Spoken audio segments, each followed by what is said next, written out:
Action. লোকমুখে একটি কথা শুনতাম, আমি আমার সমাজ ব্যবস্থা থেকে এবং মুরব্বীদের কাছ থেকে আমি শুনেছি। তা হচ্ছে যে আমি শুনেছি, আপনি কতটুকু শুনেছেন কিনা আমি নিশ্চিত জানি না, যে মোহাম্মদ সাল্লাল্লাহু আলাইহি সাল্লাম বলছেন, কুষ্ঠরোগী দেখলে তোমরা মনে মনে তাদেরকে ঘৃণা করো এবং গালি দাও।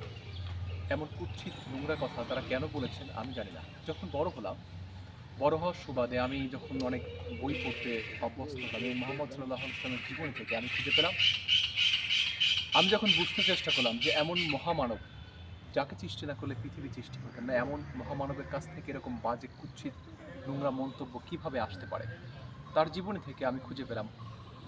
তিনি বলছেন যে তোমরা কুষ্ঠরোগী দেখলে, যাদের চর্মরোগ বা গায়ের শরীরের ত্বকের উপরে যাদের রোগ, এরকম ব্যক্তিদের দেখলে তোমরা তাদের দিকে অনেক সময় ধরে তাকিয়ে থেকো না, কেননা তাদের সেই রোগটা দেখা যায়। তোমরা যদি তাদের দিকে অনেক সময় ধরে তাকিয়ে থাকো, তাহলে তারা লজ্জা পাবে এবং মনের দিক দিয়ে তারা কষ্ট পাবে। অতএব তাদের দেখলে তোমরা তোমাদের দৃষ্টিকে নত করো এবং মুখ ফিরিয়ে নাও, তাদের সঙ্গে উত্তম আচরণ করো। সমাজ হচ্ছেন এমন একটি ব্যবস্থাপনা যেখানে ভালো এবং মন্দ দুটোই প্রচলিত থাকে এবং বিরাজ থাকে। সমাজের মানুষেরা বেশিরভাগ ক্ষেত্রে মন্দকে প্রমোট করে এবং সত্যকে বাঁচিয়ে রাখা, টিকে রাখা হচ্ছে মনুষ্যত্ব সম্পন্ন ব্যক্তির কাজ। মানুষের নফসকে এমনভাবে সৃষ্টি করা হয়েছে, যদি শয়তান তার কাজকে কর্মকে থামিয়ে রাখে, বাদ রাখে, নফস সে অটোমেটিকভাবে শয়তানের বাজে কুৎসিত কাজ সে অটোমেটিক চালিয়ে যেতে পারবে।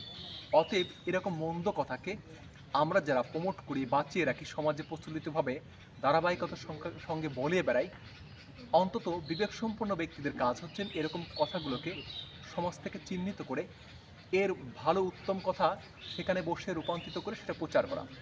আমি তার জীবন থেকে এই কথাটা খুঁজে পেলাম। অতএব আমার আপনার উচিত কারো পক্ষে বিপক্ষে কথা বলার আগে অন্তত সেই কথাকে সত্য মিথ্যাকে বাছাই করে সেই কথাকে প্রচার করা, কেননা একটি কথা থেকে সূত্রপাত হয় একটি সমাজে বিশৃঙ্খলা এবং মারামারি, হানাহানি, কাটাকাটি এবং রক্তক্ষয়ী যুদ্ধ। অতএব কোনো কথা বলার আগে অন্তত একটা বার বিবেকের দরজায় সেটি বাছাই করে তারপরে সেটি বলতে অভ্যস্ত হন। আজ এখানেই শেষ করলাম, নতুন কোনো গল্প এবং কথা নিয়ে আবার দেখা হবে।